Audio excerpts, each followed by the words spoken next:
نس نس سے ہے واقف رگ رگ جانتا ہے، نس نس سے ہے واقف رگ رگ جانتا ہے، مجھے خود سے زیادہ میرا رب جانتا ہے۔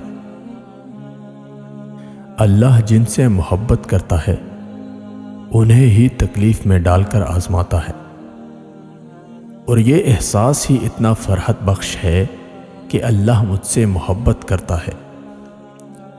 یہ بات مجھے تب سمجھ آئی جب تکلیف کی شدت سے آنکھوں سے آنسو گرنے لگے،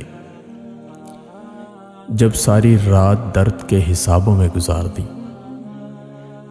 جب تہجد کے سجدے طویل ہونے لگے،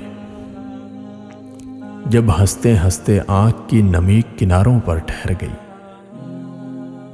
مگر مجھے خوشی ہے تو اس بات کی کہ یہ تکلیف مجھے اللہ کے اور قریب کر رہی ہے۔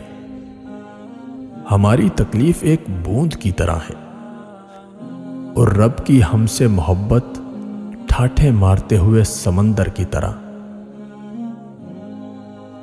ہمارے مسئلے بہت چھوٹے ہیں، رب کا جلال اور اس کی عنایت نہ ختم ہونے والی ہے۔ اگر ہم جان جائیں کہ اس نے ہم سے کچھ لے کر ہمیں کیا کچھ دینے کا سوچ رکھا ہے، تو ہم تمام عمر سجدے سے سر نہ اٹھائیں۔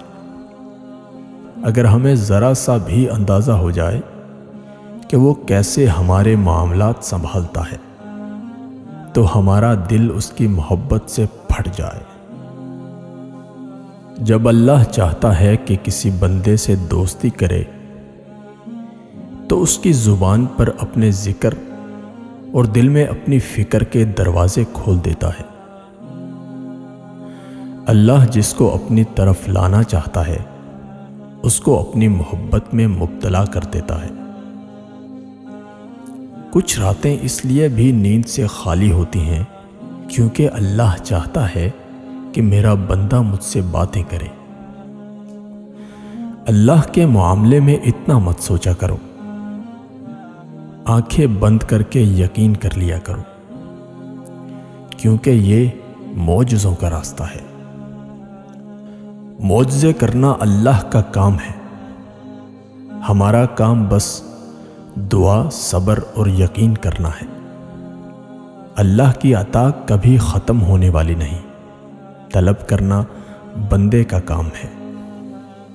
اللہ خود پر کوئی احسان نہیں رکھتا، اگر ہم نے اس کے لیے کوئی چیز چھوڑ دی ہے تو وہ ہمیں اس سے بہتر چیز سے نواز دے گا۔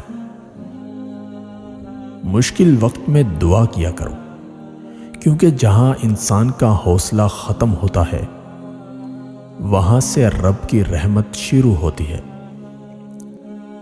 اے اللہ، جو ہمارے لیے بہتر ہے وہ عطا فرما، اور جو بہتر نہیں اس کی سوچ سے بھی محفوظ فرما۔